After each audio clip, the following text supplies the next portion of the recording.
This is the ProdecoTech Oasis.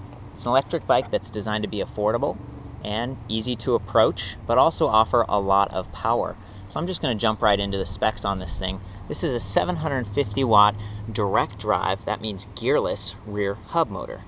And it's powered by a 48 volt, 9 amp hour lithium iron phosphate battery pack that you can see there. And over the years, Prodeco has been fairly consistent with this design where you've got a battery hanging off the back, big motor in the rear, and they really just give you this very simple sort of a twist throttle thing. You turn the bike on, this lights up to give you some idea of how full the battery is. You twist it and it goes. Other than that, the bike is, something of a cruiser. It's pretty solid and the tires are pretty large and gives you a little bit of cushion when you're riding.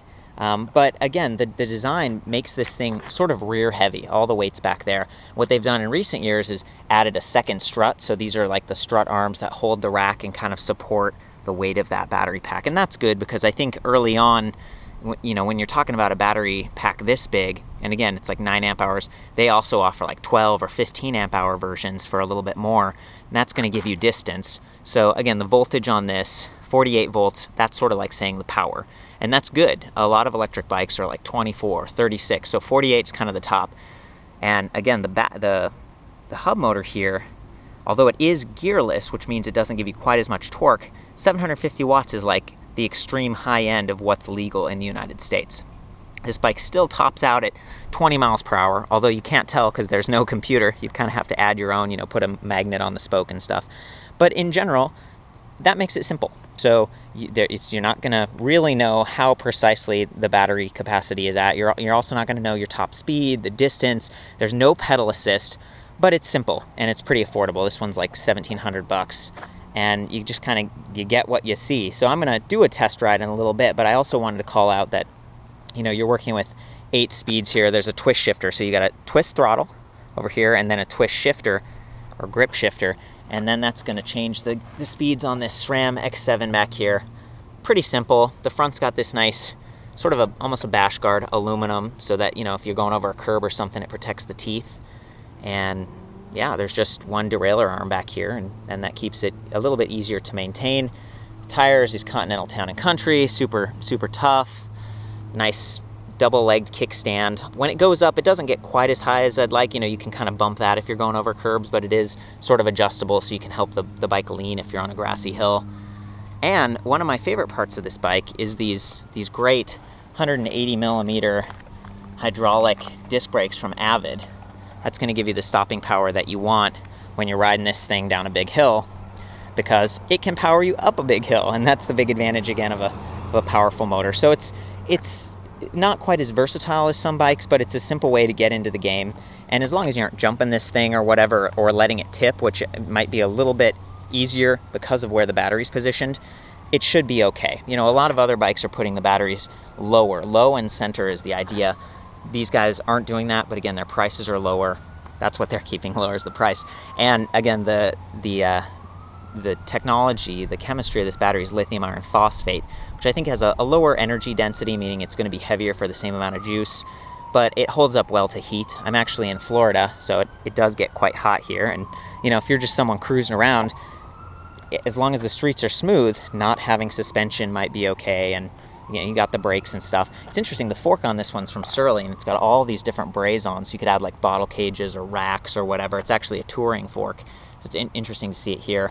They've also got some bosses here and here, again, for bottle cage, maybe for a pump. You could add that. You could try to add some fenders, although there's not a lot of clearance.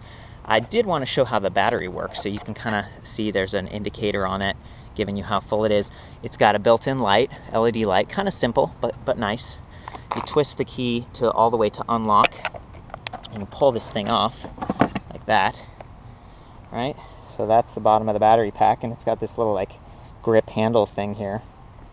And then we just set it back on. But I guess the point I want to make, it's like those metal lips are what holds the battery on. So if you take this thing flying off a jump or whatever, this pack is pretty heavy. It's about 8 pounds, and it could crack and like fly off the bike, and that would be no good. I've heard about that happening from shops and just people. I can't verify, I haven't done it myself, but you just want to keep in mind that like when you are you know, when you were riding on the school bus as a kid, you sit in the back and you go over a bump, it's like you go flying, right? Well, the battery is like high up and in the back. So again, that's my biggest sort of question mark / concern on this bike. So the other thing about this pack and the electronics here is that, you know, you put the key in, right now it's an off, you twist it to on, you can't pull the key out. It has to stay in when you're riding. And let's say these are your other keys, you know, they can dangle around a little bit, maybe even, you know, so it's just something to kind of keep in mind. That's a design opportunity. I do like the rubber bumpers in the seat, and again, that's some of the only cushion that you've got besides the tires. I'm just gonna hop on this thing, you know, see how it goes. Boom. Okay, there's the kickstand. There it is all the way up. I'm just gonna start out pedaling. Whoa. There we go, shifting some gears in the back. Just pedaling like a normal cruiser, sort of laid back, you know. Got this nice swept back handlebar position, and ultimately, the electric drive. That's what you want to see. Whoa, boy. So let's do it. From standstill, I'm just gonna gun it.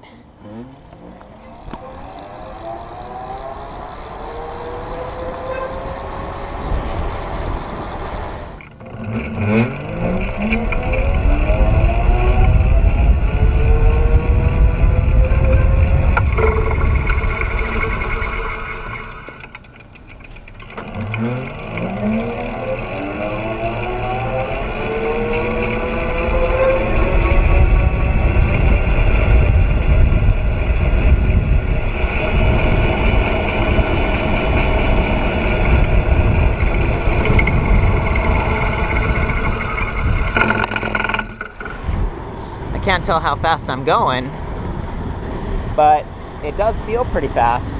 Definitely got there quickly.